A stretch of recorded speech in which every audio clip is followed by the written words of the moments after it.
అందమైన ఇంజన్ ఉందని మీకు తెలుసా? అదే మన గుండె. ఇది అందమైన ఇంజన్ ఉందని మీకు తెలుసా? అదే మన గుండె. ఇది ఆగకుండా పని చేస్తూ మనల్ని బ్రతికిస్తుంది. ఎలా అంటారా? రక్తాన్ని శరీరం మొత్తం పంపిణీ చేస్తూ. ఈ రక్తం ద్వారానే మన శరీర భాగాలకు ఆక్సిజన్, పోషకాలు అందుతాయి. అలాగే శరీర భాగాల్లోని చెత్త అంటే కార్బన్ డైఆక్సైడ్ లాంటివి రక్తం ద్వారానే బయటకు పోతాయి. ఇక్కడ ఒక చిన్న గమనిక. మన శరీరంలోని కణాలు పని చేస్తున్నప్పుడు, అంటే అవి శక్తిని తయారు చేసుకునేటప్పుడు లేదా ఇతర పనులు చేస్తున్నప్పుడు కొన్ని వ్యర్థ పదార్థాలు ఉత్పత్తి అవుతాయి. ఇవి మన శరీరానికి అవసరం లేనివి, ఎక్కువైతే హానికరం కూడా.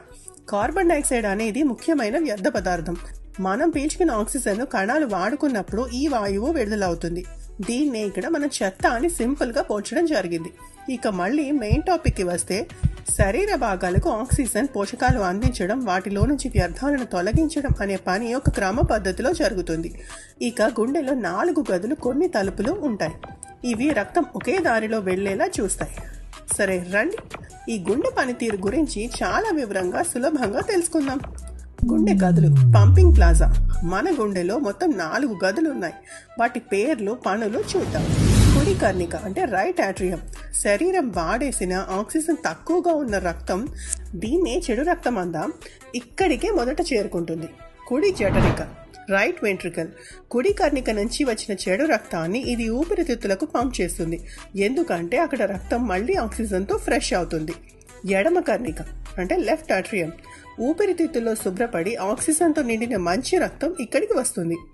ఎడమ జఠరిక, లెఫ్ట్ వెంట్రికల్. ఇదే గుండెలో అత్యంత బలమైన గది.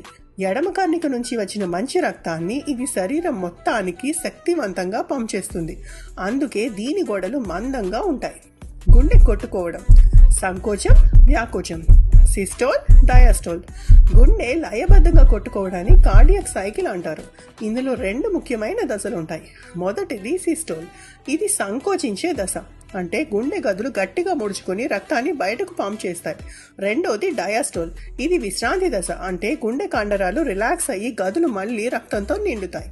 ఈ ముడుచుకోవడం, రిలాక్స్ అవ్వడం అనే చక్రం ఆగకుండా నడుస్తూనే ఉంటుంది. మన శరీరానికి రక్తం సరఫరా నిరంతరాయంగా జరిగేలా చూస్తుంది. కర్ణికలు, రక్తాన్ని అందుకునే స్టేషన్లు. గుండె పై భాగంలో ఉండే 2 గదులే కర్ణికలు.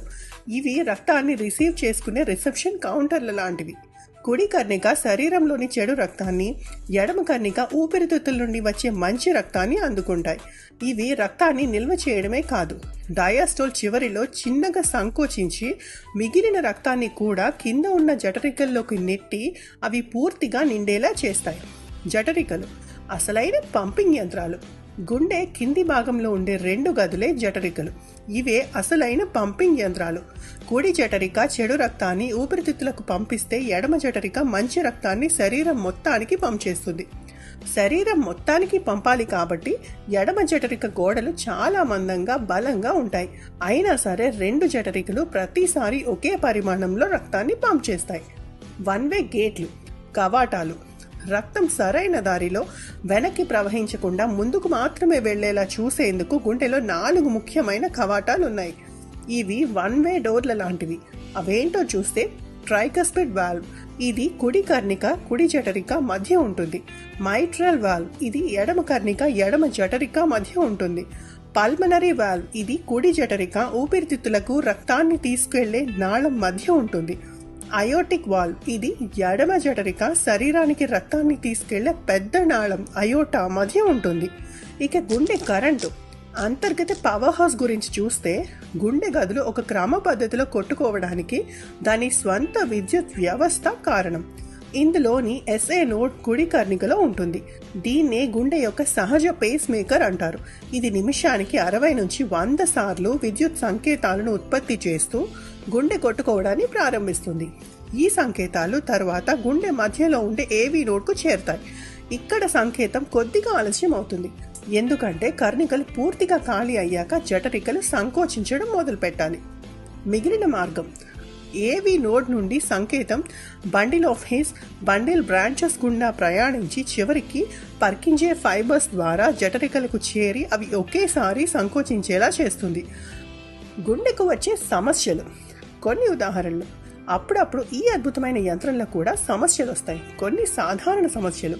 అరిథ్మియా, గుండె లయ తప్పడం, అంటే గుండె చాలా వేగంగా, చాలా నెమ్మదిగా లేదా అస్తవ్యస్తంగా కొట్టుకోవడం.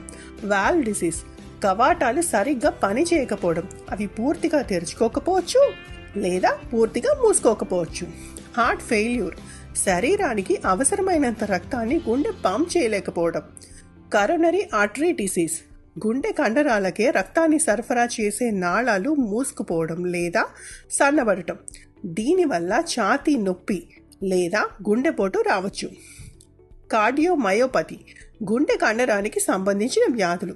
దీనివల్ల కండరం పెద్దగా అవడం, మందంగా లేదా గట్టిగా అవడం జరగవచ్చు.